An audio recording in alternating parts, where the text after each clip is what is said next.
Hey guys, what's going on? It's me, Jay. Happy Independence Day to all the Americans out there, everybody that's an American citizen. Happy Independence Day, of course. Today, celebrating 240 years of independence for this country from Great Britain, the crown of Great Britain. Of course, this is not the day that we actually achieved said independence. It's just the day we declared such independence. In the Declaration of Independence, as quoted by Thomas Jefferson, we hold these truths to be self evident that all men are created equal, endowed by their Creator with certain unalienable rights. Among these, life, liberty, and the pursuit of happiness. Um, we haven't always lived up to that um, credo, that motto, but we've always tried to. In each generation, um, we get better and better at doing that. We've had some hurdles along the way, but we still represent the red, white, and blue proudly. And while the United States was not the first republic in the modern world, that would that distinction would go to um, the little tiny European nation of San Marino, and then later in the 1750s to the Netherlands. It was the first modern republic in the English-speaking world, and the only part of the British Empire to ever achieve independence militarily. The other nations that were part of the British Empire, such as Malaysia, India, Pakistan, Nigeria, Ghana, all these other nations that were part of the British Empire, Australia, New Zealand, countries such like that, they achieved independence by the United Kingdom giving them independence. With us in the United States, we achieved independence by force. We went to war. Um, so that's something to think about. And of course, I believe as an American, and history bears this out, that the United States surpassed um, the father. The son surpassed the father. The United States surpassed Great Britain in power and prestige and influence. It is because of the United States that the English language and the English culture was carried on to the rest of the world. Great Britain was the greatest empire that ever existed, no doubt. I wouldn't say that the United States is such an empire like Britain was, but in terms of our influence in the world, especially after World War II, we surpassed our father. The son has surpassed the father in terms of geopolitics. Britain was once great, but the United States is even greater in our power and influence. So that is a day to celebrate throughout the world. It may seem like American hubris, it may seem like American arrogance or American conceitedness to say that, but I believe that history bears that out. I believe that um, our influence in the world, our mark on the world, is a great mark.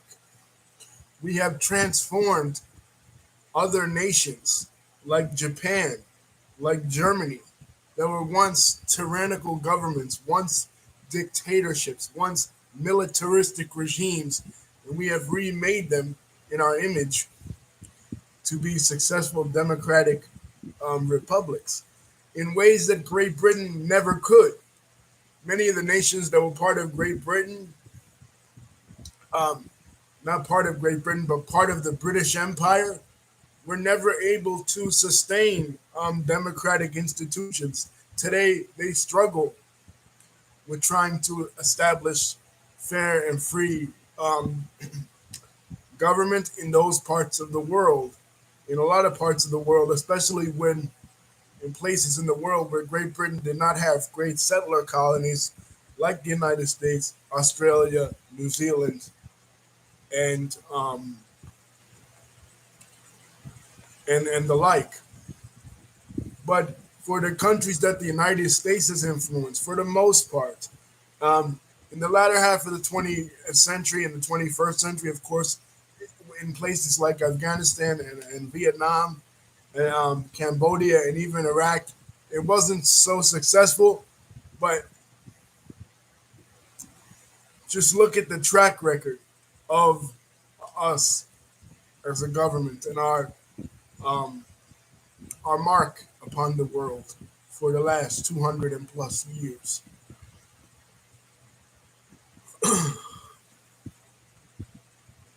It has been a great and thrilling ride.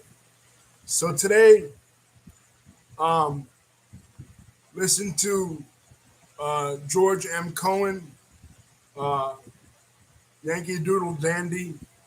Remember some of the great achievements that America has done, especially in the field of politics, in the field of technology, um, and in the field of entertainment.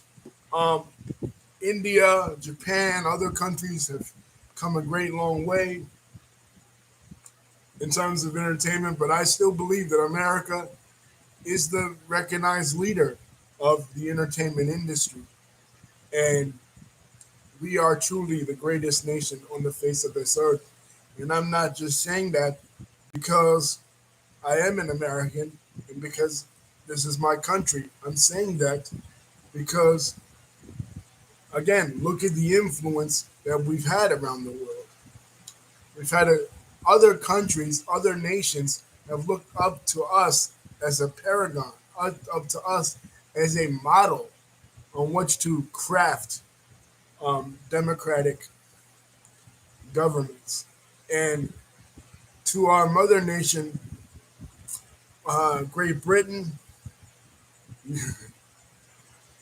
um, we will always, I will anyway, always love and appreciate the British people and the British culture because without them, we wouldn't be what we are today. They're the mother country. They're the ones who gave us our language, our culture, um, our traditions, and our religion, and mostly everything we have. We made it in our own image. Of course, we don't have cricket. We have baseball. We don't have rugby. We have football. We don't have the exact things that the British have. We don't have tea. We mostly have coffee. You know what I mean? But um, without them, we wouldn't be us. Without the institutions of British common law that was established by Henry II, and without the Magna Carta that was established later on in 1215, we wouldn't have the Constitution and the Declaration of Independence. Those are the building blocks upon which our English based or Anglo Saxon based civilization is built upon. So, salute to the British. It was a great fight. Um, Even though you lost, we won.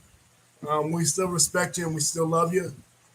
You know, it's like when um, the dad plays the son in Call of Duty. The son may beat the dad, but the son still respects the dad as his dad, without which he wouldn't be there. So without Britain, the United States wouldn't be the United States. So that's just a fact of history. And happy 4th of July to everyone. And to bring it to a wrestling note, who remembers back in 1993 when Lex Luger was on the USS Intrepid and he body slammed Yokozuna, and Lex Luger came out as a babyface to Lex Luger. Prior to that, he had been a heel. Royal Rumble 1993. Go back in my archives in the 1993 video where I talk about the whole 1993 and Lex Luger's debut after WrestleMania 8. And he came out. He came out as the red, white, and blue Lex Luger, and he was made in the USA. That was lame. He didn't win the championship at SummerSlam, but Everybody was excited for it. People thought it was Hulk Hogan, but it wasn't. But yeah, that was my biggest. That's my biggest Fourth of July memory in terms of professional wrestling. Anyway, love you guys. Have a happy Fourth of July with your family and friends. And remember what is unique about the United States of America and unique about our institutions and about our culture. There's no other culture like it. There is no other culture in this world um, that is based that's based uniquely on citizenship. It's not based on blood. It's not based on religion. It's not based on kinship. It's not based on ties, ethnic ties. We're not a perfect nation by any means. We've had our struggles and we've had our battles with slavery, oppression, racism, sexism, homophobia. No doubt that's true. What nation has, but that framework of individual liberty, that framework of democracy, that framework of republicanism and rule of law that was evolving over the centuries from the direct democracy of ancient Greece to the republicanism of ancient Rome, which was eventually abandoned for empire, to the laws enshrined by the Code of Justinian, to English common law, to the Magna Carta, to the Constitution and the Declaration of Independence. It was an evolutionary process, and it culminated in of independence um, in 1776, and later um, the Constitution and the Bill of Rights after that. So um, that's the basic gist of it. For those that don't know the historical background of why we wanted to separate from Great Britain was because there was a war on the North American continent to secure the territories of Canada from America's greatest rival. Um, excuse me, Britain's greatest rival, and by proxy, America's greatest rival, the French and the French Canadians and their Native American allies, and British won that war, and then Britain then colonized Canada and resettled the rest of Canada for the English speaking world. But they wanted to make the American colonists fit the bill, so they raised a lot of taxes. It was because of taxes and you know that we decided, hey, we don't want to pay this, and if we're going to pay it, we want representation in Britain's Parliament. Of course, since Magna Carta, Parliament had been an, um, a an essential part of the British government, an inextractable part of the British government. The main driving force of the British government was no longer the crown. A lot of times in American history, and I've made this mistake here on the channel too, where I've misrepresented, um, what English democracy or British democracy after 1707 in the Act of Union, what British democracy really was at the time of the American Revolution. It wasn't. It was kind of like it still is today, a constitutional monarchy. It wasn't completely an absolutist monarchy like that was found in France, but and kind of was always represented as the American colonists pushing for republicanism against monarchy. That's what we eventually pushed for. But initially, the initial push was for representation in Parliament, in Britain's Parliament. And they weren't giving the Americans representation in Parliament, and they were overcharging us, and they were passing all kinds of intolerable acts, like the Tea Act, which resulted in the Boston Tea Party, and they were having British troops courting our streets, watching over us, which resulted in the Boston Massacre of the late 1770s.